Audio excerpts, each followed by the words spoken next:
Shalom.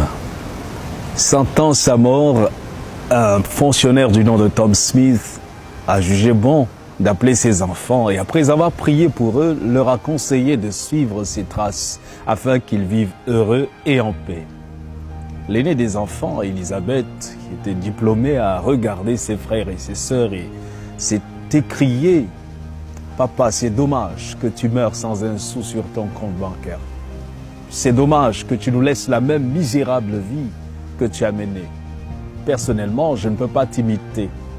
D'autres pères que vous considérez comme corrompus, détourneurs des fonds publics, ont laissé des maisons, des propriétés à leurs enfants.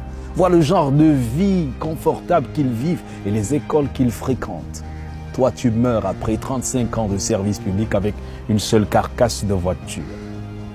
Le seul honneur que tu as eu, c'est ce prix de meilleur comptable de la fonction publique avant même notre naissance. Même cette maison dans laquelle nous vivons est un appartement loué. Désolé, je ne peux pas suivre ton exemple. Tu veux mourir d'une maladie banale sans possibilité d'évacuation à un hôpital de référence. Comment allons-nous prendre soin de notre mère et de nos cadets? Est-ce en vivant comme tu faisais? Comment? Papa, s'il te plaît, laisse-nous mener notre vie comme nous pouvons. Le père n'avait pas un seul mot à redire. On lisait la peine sur son visage. Quelques jours plus tard, M. Tom Smith décède. Et 3 années après, Elisabeth a terminé avec sa maîtrise. Elle postule pour un emploi et doit passer un entretien dans une multinationale. Le comité avait déjà sélectionné un candidat pour le poste très convoité, mais il voulait toutefois terminer l'interview de tous les autres candidats sur la liste, juste pour la forme. Elisabeth était donc en face des membres du comité de recrutement. Le président du comité a parcouru son CV, a hoché la tête et lui a dit « Salut mademoiselle Smith, parlez-nous un peu de vous » et Elisabeth répond « Je suis Elisabeth Smith. Mon feu père, Tom Smith, était le chef comptable régional de la National Insurance. Il a servi comme administrateur de la santé publique pendant de nombreuses années. » Mais le président l'interrompt. « Oh mon Dieu, vous êtes la fille de M. Tom Smith. Incroyable !» Il s'est tourné vers les autres membres et leur a dit « C'est Tom Smith est celui qui a signé mon formulaire d'admission à l'Institut des administrateurs agréés alors qu'il servait dans notre district. Et sa recommandation m'a placé là où je suis aujourd'hui. » C'était vraiment difficile de trouver à l'époque la signature d'un homme de son rang. Il fallait être riche pour faire signer le formulaire. Mais ce qui est étonnant, c'est qu'il a fait tout cela gratuitement. On ne se connaissait pas. Il a fait pour moi. Et un an après, je l'ai cherché à son bureau, mais il n'y était plus. Je n'ai plus jamais entendu parler de lui. Se tournant vers Elisabeth, il lui dit « Il n'y a plus de questions pour vous. Vous avez décroché ce poste.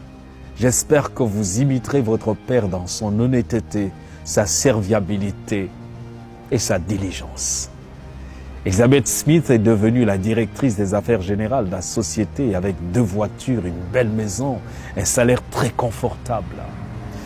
Et après 2 années de travail dans l'entreprise, le directeur général du groupe qui devait partir avait besoin d'un remplaçant.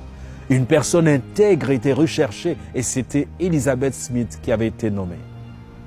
Dans une interview, on lui a demandé le secret de son succès. Et les yeux en larmes, elle répondit « C'était mon père qui m'avait ouvert ses voies. C'est après sa mort que j'ai su qu'il était financièrement pauvre, mais fabuleusement riche en intégrité, en discipline et en honnêteté. À quelques jours de sa mort, je l'avais insulté pour son style de vie désintéressé. » Comme Tom Smith, il faut apprendre à se construire un nom. La récompense peut ne pas suivre rapidement, mais elle viendra. L'intégrité, la discipline, le service et la crainte de Dieu rendent riches. Et cette richesse nous laisse dormir en paix. Nous devons laisser un bon héritage à nos enfants, à la prochaine génération. Construisez-vous un bon nom pour vos enfants ou un bon compte bancaire. L'argent s'estompe, la renommée disparaît, les voitures se démodent, mais un bon nom reste pour toujours. Psaume 37, verset 25 dit « J'ai été jeune, j'ai vieilli, et je n'ai point vu le juste abandonné, ni sa postérité mendiant son pain. » Le sage dans Proverbe 22, verset 1 va dire « La réputation est préférable à de grandes richesses, et la grâce vaut mieux que l'argent et que l'or. » L'intégrité est une qualité qui revêt son possesseur d'un pouvoir irrésistible, d'un pouvoir qui le rend fort pour résister contre toutes les adversités. Une personne peut être dépourvue de beauté physique ou d'éclat intellectuel, mais si elle est honnête, elle obligera le respect.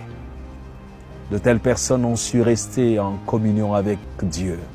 Elles ont pour modèle le Christ rédempteur. Avez-vous mauvaise réputation? Vous appelle-t-on escroc, menteur, voleur, tricheur, véreux, corrompu?